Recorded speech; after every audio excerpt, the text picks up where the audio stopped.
김의겸 의원 5.18 관련 윤석열의 진실을 밝혀드립니다. 윤석열 전 총장은 1980년 5.18 광주민주화운동 유혈 진압사건 직후 서울법대 형사법학회가 개최한 모의형사 재판에서 전씨 전두환에게 사형을 구형했다. 윤 전 총장은 이것이 문제가 돼 수배를 받아 도피 생활했다.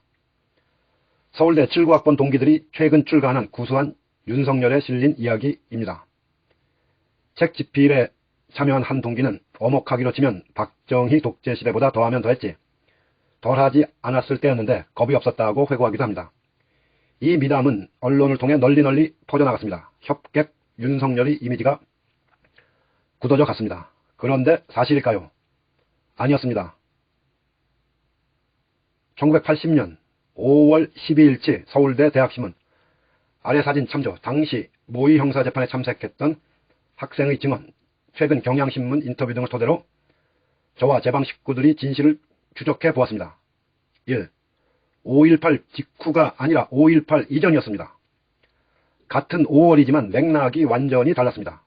똑같이 대한독립 만세를 외쳤다고 해도 1945년 8.15 전날 외친 거나 다음날 외친 거냐에 따라 의미가 완전히 달라지는 것과 같은 이치입니다.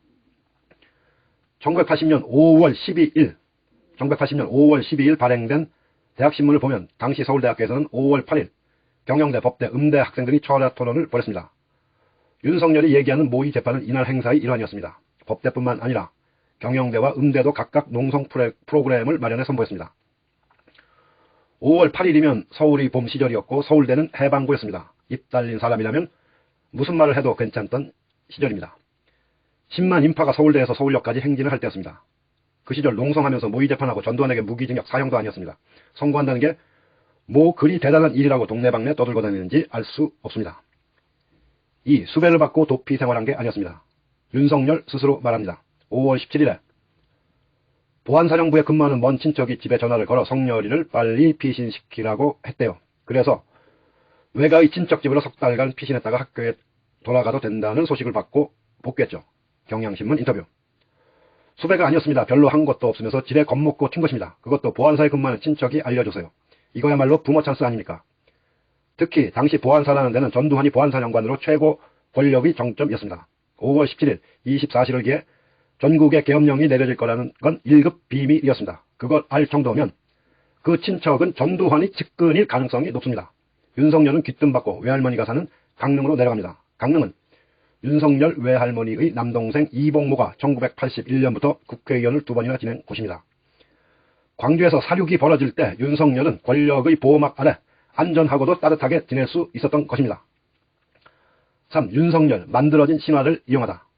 윤석열과 관련한 이런 가짜 뉴스는 꽤 오래전부터 나왔습니다.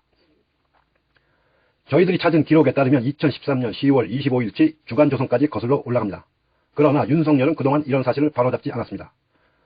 2019년 검찰총장 인사청문회 때는 전두환의 행위가 헌법을 침해한 중대 범죄라고 생각했다며 전두환 사형 구형의 의미를 강조하기도 합니다.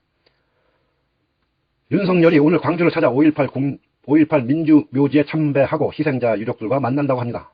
윤석열이 유족들을 만나서 과거의 가짜 무용담을 늘어놓지 않기만을 바랄 뿐입니다. 1980년 5월 12일치 서울대 대학신문 김의겸